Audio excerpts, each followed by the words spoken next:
Recordarles que después de la ponencia del profesor José Manuel García tendremos una pausa y a la finalización de la jornada tendrá lugar la recepción para los congresistas y ponentes en la cafetería de este centro. Toma la palabra el profesor Martínez Shaw.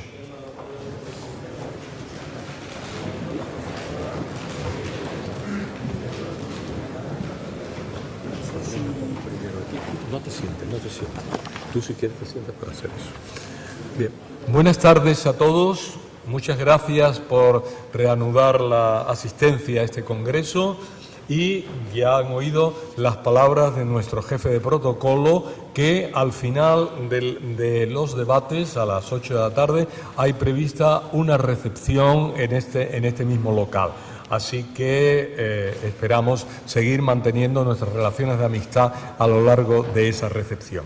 Ahora tenemos una tarde un poco densa en cuanto a que las ponencias se siguen, salvo esta pequeña pausa para el café, se seguirán y serán 4 ponencias, lo cual es un número apreciable. Pero en cualquier caso, siempre se sostienen este ritmo, se sostiene gracias al interés que las ponencias presentan. Así que brevísimamente voy a presentar al doctor Francis Navarro Medina, que nos visita desde The Ateneo de Manila University, la Universidad del Ateneo de Manila, con la cual tenemos una relación muy estrecha.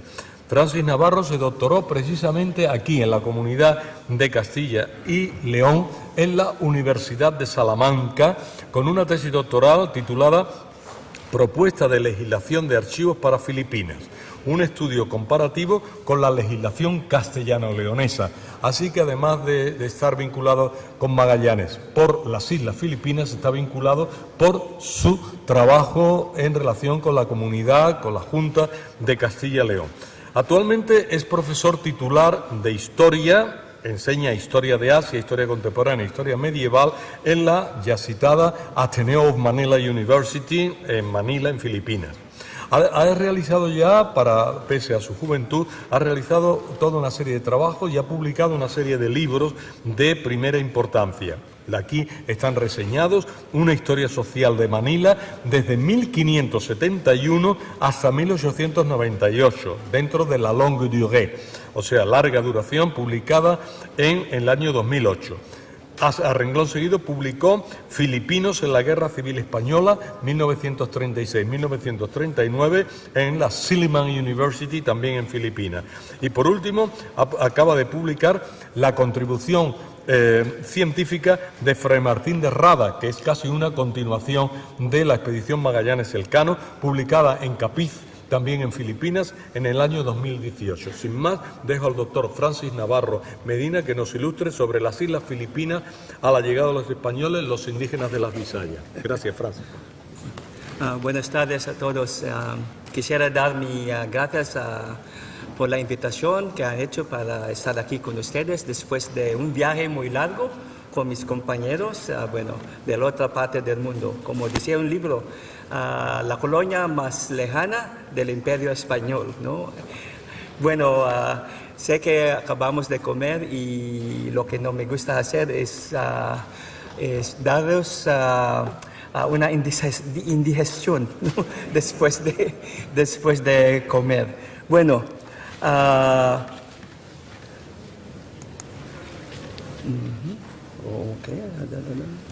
perdón. ¿Cómo es esto?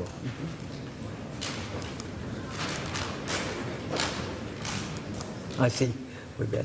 Bueno, mi presentación hoy es sobre las Islas Filipinas y la llegada de los españoles. Bueno, es una buena cuestión. ¿Cómo eran nosotros cuando vinieron los españoles o como decimos ahora, los castilas, ¿no? En Filipinas? Porque hasta ahora usamos la palabra Castilla para llamar a los españoles, ¿ok?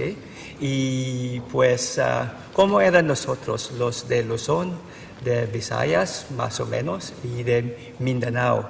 Y en mi presentación voy a enfocar en 5 puntos, ¿no?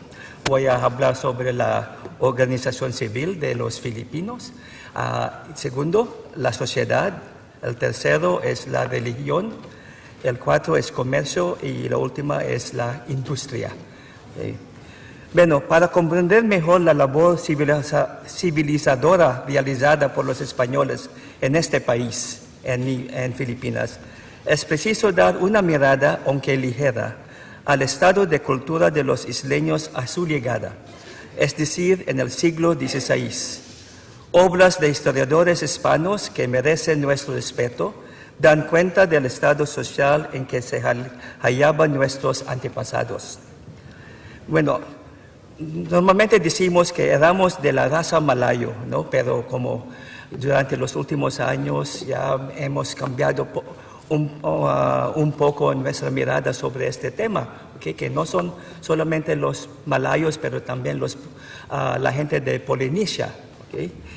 Somos descendientes de este grupo de inmigrantes que provenían principalmente de la vecina isla, por lo menos de los malayos de Borneo y los demás de las islas del Pacífico.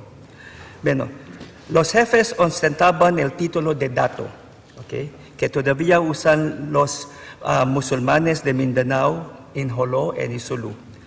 Comúnmente llamados modos, que en Filipinas no es una palabra mala, que usamos esa palabra como para llamar a nuestros hermanos musulmanes, modos. Y nombre dado a ellos por los hispanos, pues así se denominaban los musulmanes árabes en España. Bueno, antiguamente estábamos agrupados en barangays o balangays y la población de cada uno oscilaba entre 50 y 7,000 individuos. Cada barangay era como un estado independiente, al igual que las ciudades de la antigua Grecia, bajo su propio jefe cuyo poder no era absoluto, estando sujeto al consejo de los principales y los ancianos, que eran muy respetados. El delegado del jefe en los barrios era un anciano respetable, llamado Matanda Sanayon, o un anciano, literalmente. En la familia, el padre tenía un dominio absoluto. Las leyes, algunas escritas, eran notables por su severidad. Según Fray Juan de Plasencia, el primer español que escribió un relato de las costumbres isleñas, respondiendo al ruego del gobernador precedente, Dr. Santiago de Vera, los isleños tenían leyes que imponían la pena de muerte a los hechiceros y los raptores de la hija o mujer de un principal.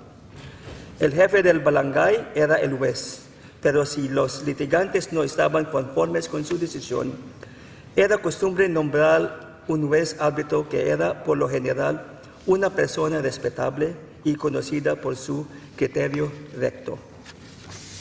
Las alianzas y pactos entre los jefes de barangay eran comunes para su seguridad, pues existían muchos peligros tanto en el mar como en la tierra. Los mares estaban infestados de piratas y la tierra de bandidos, haciendo peligroso el comercio. Los isleños navegaban en embarcaciones ligeras que podían perseguir a un enemigo o huir de otro más fuerte. Para su seguridad, cada embarcación estaba tripulada por hombres armados. Bueno, he hecho un poquito algo diferente hoy porque quisiera empezar más o menos con... Mira, el barangay es un barco que es prehispano en Filipinas y así también le llamamos los grupos o los pueblos, ¿no? Cada barangay es un pueblo o es un grupo de personas entre 50 o 7,000 individuos. Hasta ahora usamos la palabra barangay y en todas las islas de Filipinas un barangay es así también, entre 50 o más de 7,000 personas y el gobierno, por ejemplo, lo usa mucho para hacer el censo y después para la seguridad también de cada, ¿cómo se llama?, de cada bloque, ¿okay?, en la ciudad de Manila y en las provincias. ¿Okay? Los individuos de cada barangay pertenecían a 3 clases sociales. Primero tenemos los Mahaldice, que nunca conocieron la vida de esclavo o la esclavitud. Segundo, tenemos los Timahuas, que nunca conocieron que los Timahuas que alguna vez fueron esclavos, pero después fueron liberados o emancipados. El tercero, los Alipen o siervos. Los Alipen o siervos son los verdaderos esclavos, ¿no?, en nuestra sociedad. ¿Okay? Bueno, antiguamente la palabra Alipin también significa, bueno, en términos modernos, se puede significar una persona que trabaja en la casa. ¿Okay? Por eso tenemos varias formas de Alipin, ¿no? Alipin Sagigilid, bueno, estaba buscando una forma de explicar esto, pero un Alipin es un esclavo. Pero si ustedes van a Filipinas y ven una casa redonda, con un pasillo alrededor de la casa, ¿okay? Sagigilid significa en los rincones. Así que los siervos o los alipins vienen de los pasillos alrededor de la casa. Así que no se ven, pero al llamarles se puede aparecer inmediatamente.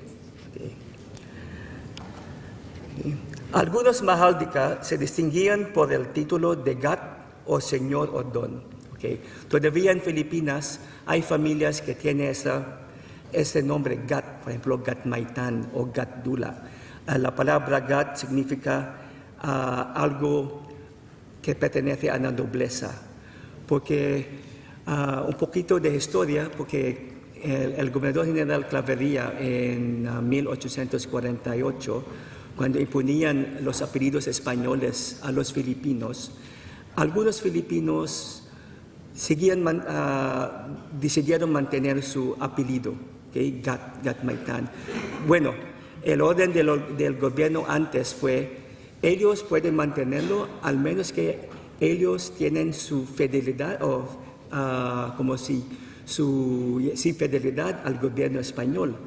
Y por eso todavía hay apellidos que siguen con esa palabra Gat, ¿no? Gatmaitan. Por eso es muy fácil saber si una familia pertenecía a la antigua nobleza en Filipinas. Okay. Los tagalos les llamaban los Maginoos. Los Visayas, datus, es decir, jefes. Okay. Un individuo podría ascender a ser Mahaldika por gerencia, por los méritos y por la fuerza de la riqueza y de las virtudes morales. Dice el doctor Antonio de Morga en su libro Los sucesos de las islas de Filipinas, en su citada obra, que la sucesión por herencia era primeramente el hijo mayor y, a falta de él, el siguiente hijo, y a falta de hijos varones, las hijas por el mismo orden. Fray Juan Francisco de San Antonio opina que estos principales o maginoos, aunque lo eran por herencia algunos, lo más común era no venir este oficio por la sangre, sino por los méritos, o porque alguno tenía más poder, más hacienda, más brío o más virtudes morales entre todos.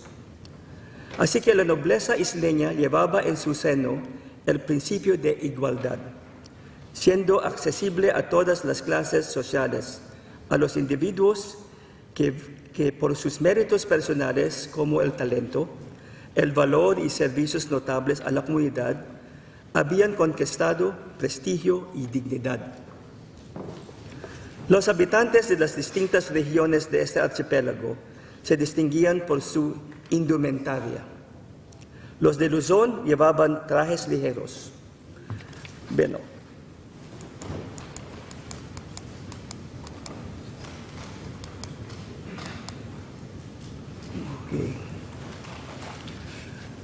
bueno, a partir de ahora os voy a mostrar algunos impresos o dibujos de un códice, se llama el Códice de Baxter, que tienen muchos dibujos de los isleños, ¿no? De la gente de Luzón y de las Visayas en este códice.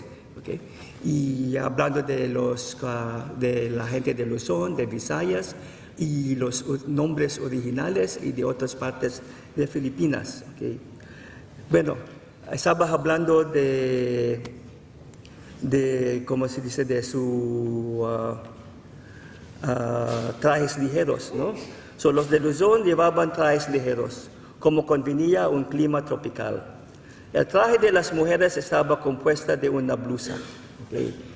Ahora, lo que estamos viendo ahora son los visayos, de la gente de las Visayas. Se llama los pintados, porque cuando los españoles venían a Filipinas, ellos vieron a esta gente con tatuajes en su cuerpo, ¿no? Especialmente a los hombres.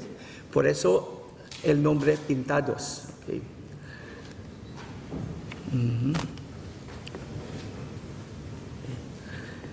Okay. El traje de las mujeres estaba compuesta de una blusa, okay, como esto. Okay. El tagalog baro con manga corta, del tapiz o patallón, que era un pedazo de tela que atada a la cintura, cubría la parte inferior del cuerpo hasta los pies, y del alampay, que era un mantito que se llevaba sobre los hombros o colgado de la cabeza.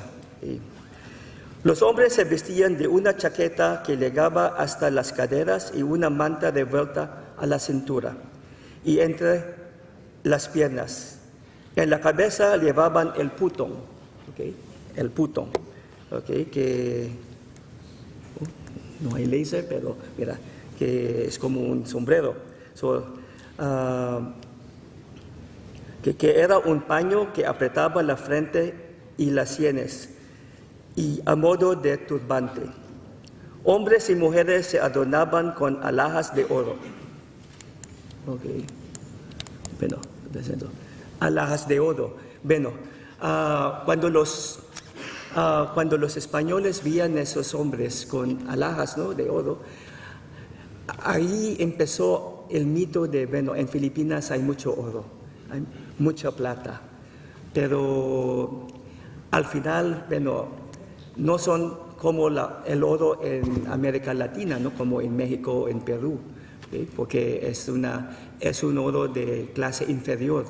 Así que, bueno, es una cosa luego que los españoles usaban también para decidir si ellos van a estar en Filipinas o dejar las islas, ¿okay? para conquistar otras islas más que las Filipinas. Yeah. Era notable la afición de los isleños a las joyas. En sus personas eran limpios y bien aseados. Se bañaban con frecuencia en los ríos y arroyos. Desde tierna edad cuidaban de la dentadura, pintándola de un color negro para conservarla mejor. Las mujeres se distinguían por su donaire, el cabello negro y largo, que lo lavaban con la cáscara de una enredadera llamada gogo, okay, untándolo con aceite perfumado después. Me acuerdo mi bisabuela usando el gogo y el aceite, y también muchas mujeres todavía en las provincias usan esto como forma de shampoo. Bueno, iba a llevar un gogo para enseñaros, pero no podía hacerlo. Pero hay muchas cosas o muchas partes de nuestra cultura que siguen vivos, ¿okay? que no ha, ¿cómo se llama?, desaparecido todavía. ¿Okay? Los españoles dieron el nombre de pintados a los visayos porque sus cuerpos estaban tatuados. Se adornaban con enormes pendientes, cadenas en el cuello y pulseras de oro y marfil. ¿Okay? Cubrían la cabeza con turbantes de vivos colores. Para cubrir las partes genitales usaban un pedazo de tela tupida revuelto a la cintura. Las mujeres se vestían con pantalón y blusa de muchos colores, y como los hombres gastaban cadenas de oro, pendientes y pulseras. Los isleños eran bastante corpulentos y bien ajustados. El color de su piel era aceitunado, pero las mujeres lo tenían más claro. El cabello era de color negro y lacio, que los tagalos dejaban crecer hasta los hombros. Los ilocanos, la gente del norte de Filipinas, por ejemplo,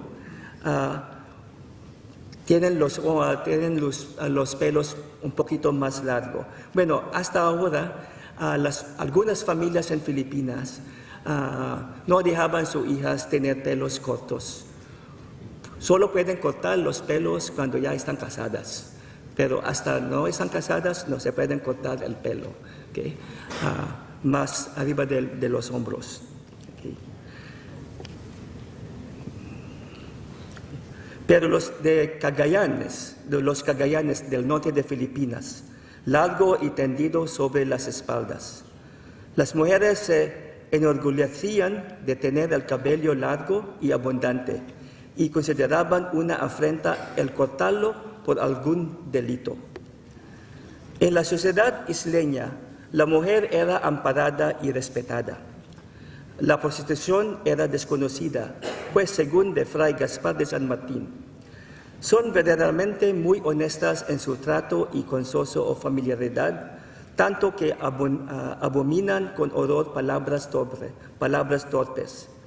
Y si la frágil naturaleza apetece las obras, su natural modestia aborrece las palabras. El concepto que yo he hecho es que son muy honradas, y mucho más las casadas, y aunque se cuecen habas, no es acalderadas como en otras partes. Apenas se hallará india, tagala o la gente de Pampanga que ponga tienda de su persona, ni sean perdidas como vemos en otras partes. Un español se llama Sinibaldo de Mas, en su obra El Estado de Filipinas en 1810, un poquito más adelantado, ¿no?, el libro, observa que la desenvoltura y imprudencia no la he visto ni aún entre rameras. Muchas de estas fingen resistencia y quieren ser vencidas a brazo partido. Esta es la moda, según dicen, entre el bello sexo filipino. La castidad era innata en la mujer isleña, incluyendo a las montesas como las tinguianes y negritas, ¿no?, otros grupos indígenas en Filipinas. Conservaban con celo su virginidad, a veces lo guardaban hasta 9 o 12 días después de defericadas las ceremonias del casamiento. Las jóvenes sabían hacerse respetar por los solteros que les pretendían. Las leyes imponían castigos severos a los hombres que cometían alguna ofensa contra la mujer. Un hombre libre, por ejemplo, perdía su libertad si pasaba por el sitio en que estaba bañando una mujer que pertenecía a la principalía o de la nobleza. Si un hombre soltero dijese en público que se casaría con una joven, estaba obligado a cumplirlo y en caso contrario a pagar una multa gruesa, según la categoría social de la ofendida. Las mujeres se educaban como los hombres, estando obligadas a saber por lo menos leer y escribir. Por eso, antes de venir a los españoles en Filipinas, hay un nivel muy alto de leer y escribir, no solamente a los hombres, pero también las mujeres. Morga, en su descripción de la escritura de los isleños, dice: el orden de escribir era en cañas y ya en papel, comenzando los renglones de la mano derecha a la izquierda, a la usanza arábiga. Escriben en esta lengua casi todos los naturales, así hombres como mujeres, y muy pocas hay que no la escriben bien y con propiedad. Las mujeres gozaban de los mismos derechos que los hombres. A la muerte de sus padres, hijos e hijas legítimos heredaban los bienes por partes iguales. A falta de hijos legítimos, las hijas sucedían en la principalía del barangay. La misma nobleza y principalía se conservaba en las mujeres como en los varones, dice Morga. Los isleños eran monógamos y escogían sus consortes dentro de su clase social, es decir, los principales con las principalas, los plebeyos con las plebeyas. Lo común era tener una mujer, como dice Fray Juan Francisco de San Antonio, lo común era tener una mujer sola legítima, y esa la buscaban que fuese de los suyos, y aún la más cercana en parentesco, salvo el primer grado, que siempre era impedimento de sus matrimonios. El matrimonio entre los isleños no era indisoluble como el de los católicos. Bueno, al introducir el catolicismo en Filipinas, bueno, habían cambios, pero en muchas islas en Filipinas, aunque ya son bautizados,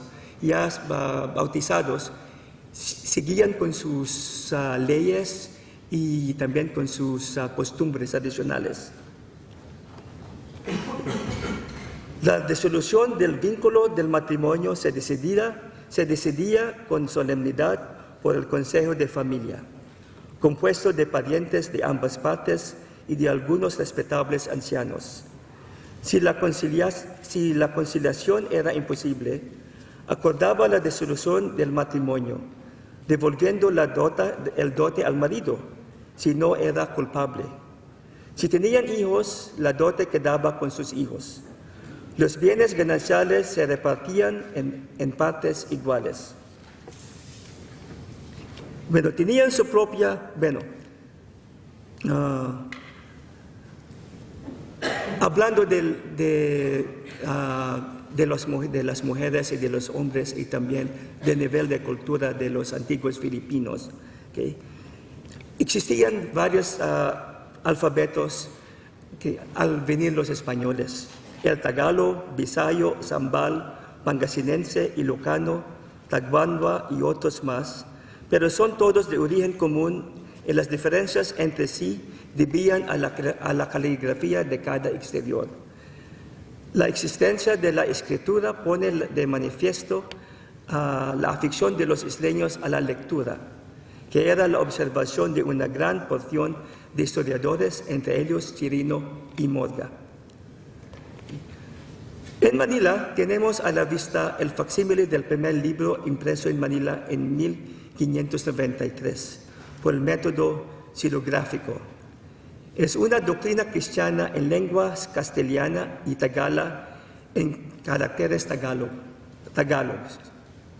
Según el padre Chirino en su relación de las Islas Filipinas, publicada en Roma en 1604, en el alfabeto filipino, las vocales eran 3 y las consonantes 12, pero autores posteriores añaden 2 consonantes más. Por ejemplo, tenemos en nuestro idioma wa y también nga. Es muy difícil para los extranjeros, ¿no? Especialmente usar la palabra nga. De las diversas lenguas que se hablaban en la época de la conquista, Morga escribe: la lengua de todos los pintados y bisayos, una misma, hablando y escribiendo en letras y caracteres que tienen particulares que semejan al árabe. Su común escribir entre los naturales, en hojas de árboles y en cañas sobre la corteza, que en todas las islas y muchas, de disforme grueso los cañutos. El pie es un árbol muy grueso y macizo. La lengua de Luzón y de las islas de su comarca es muy diferente que la de las Visayas.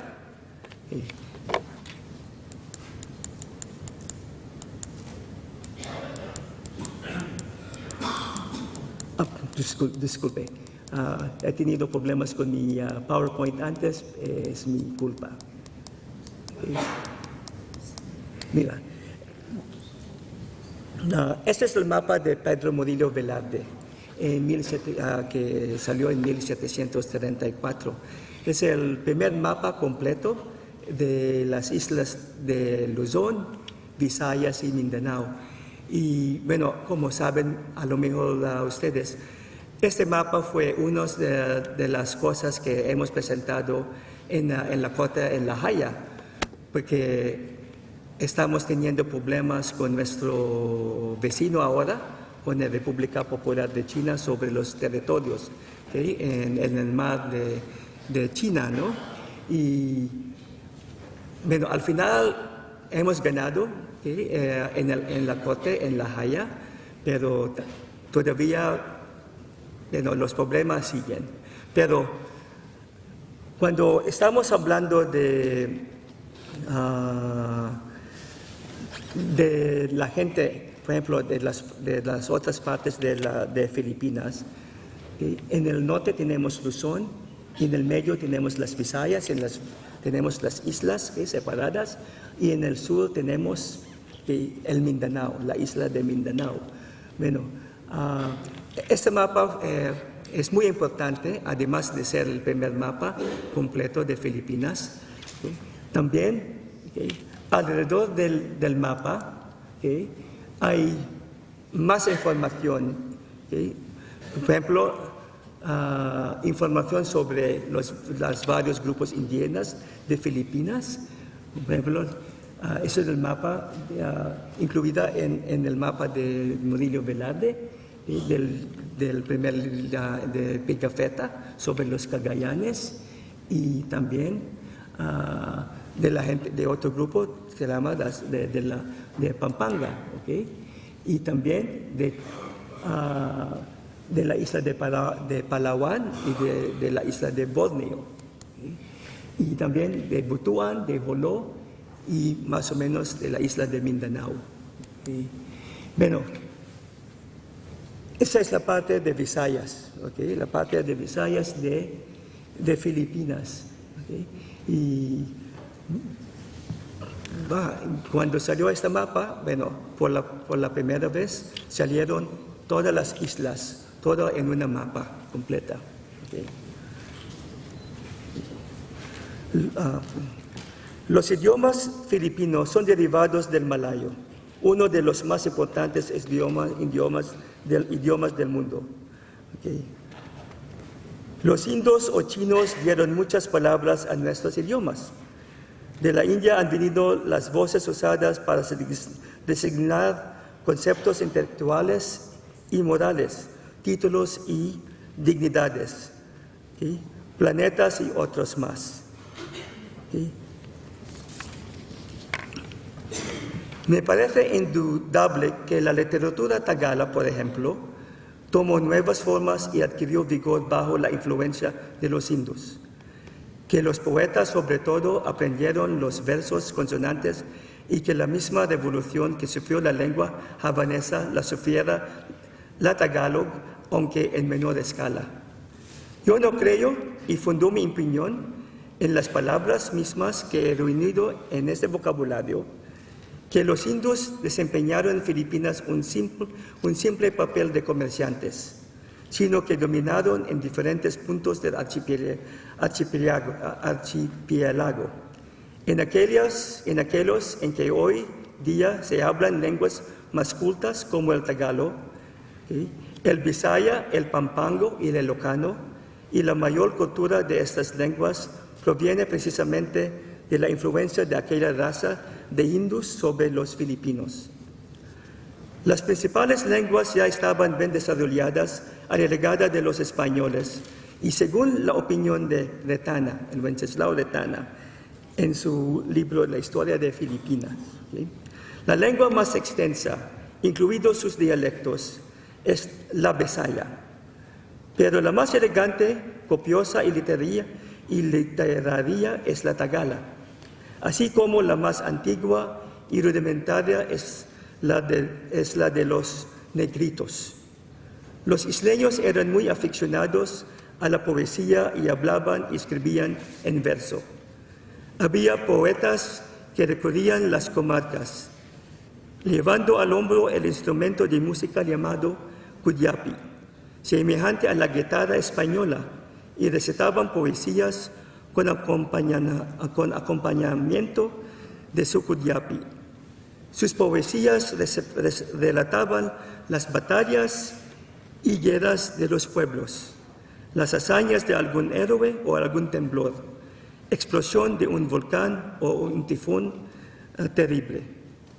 Tenían canciones para todas las ocasiones, para sus faenas del campo, como la siembra del palay o del arroz, y sus navegaciones, sus regocijos, fiestas y mortuorios. Eran muy adictos a los bailes y sus instrumentos de música. Además del cudiapi, eran el gimbal o tambor, el bansi o la flauta, el tutok balangag parecido a la ocarina, el agong o el timpano, el boktot o una guitarra pequeña y otros más. De los escritos prehispanos, se salvaron muy pocos del celo religioso de los misioneros que los consideraban como obstáculo en la conversión de los indígenas.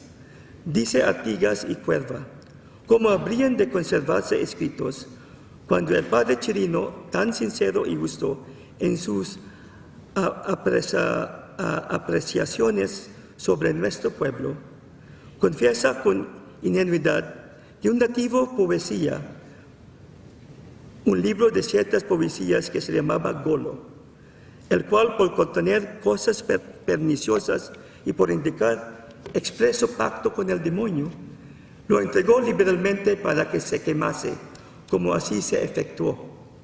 Solo por la tradición oral han legado hasta nuestros días a los aires, poemas, acertijos, cuentos y proverbios filipinos, aquellos que nuestros antepasados sabían de memoria. Como los cristianos, también los antiguos filipinos tenían sus santos, en que ellos llamaban anitos, a quienes ofrecían sacrificios para conseguir algún beneficio terrenal.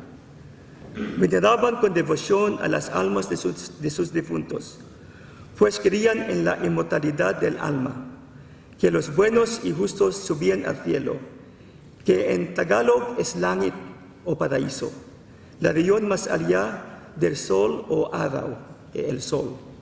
Y allí se reunían con Bathala, el dios más alto. El arco iris en Tagalog, Balangao, era el camino al cielo. El sacerdocio se componía que equivalía al obispo, como las catalonas o los sacerdotes y sacerdotisas. En la sociedad isleña, el sonat gozaba de mucho prestigio, pues por regular provenía de las familias aristócratas. Estaba a su cuidado el ordenar sacerdotes y sacerdotisas que hacían los sacrificios y las libaciones. Bueno, en algunas partes de Filipinas siguen viviendo esos sacerdotes y sacerdotisas. Aunque son cristianos, especialmente en las fiestas de un pueblo, en el otro lado rezan la Ave María, el Padre Nuestro, pero en el otro lado siguen venerando a los antiguos antepasados y los antiguos dioses. Dedicaban locales especiales para los cultos religiosos, escondiendo las misteriosas cuevas bajo elevadas montañas. En la lengua tagala hay el vocablo simbahan, que significa lugar de adoración y sacrificios. Los tagalogs, pues, según nuestra humilde opinión, tenían no solo oratorios llamados sibi, sino también templos propios. Estos son las llamadas cuevas que, a pesar de su denominación, asombran a los inteligentes viajeros. Declara el culto escritor filipino Pedro Alejandro Paterno en su obra ya citada. Se hallan en los idiomas filipinos muchísimos vocables que denotan la importancia de la religión en la vida isleña.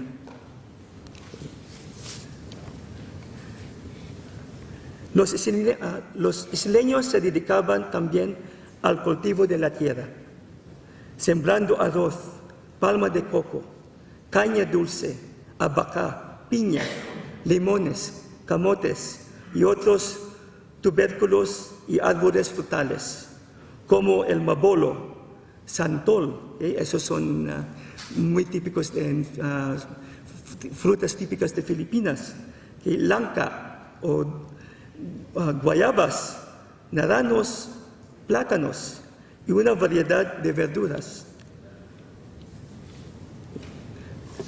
Además de dedicarse a la agricultura, criaban galinas.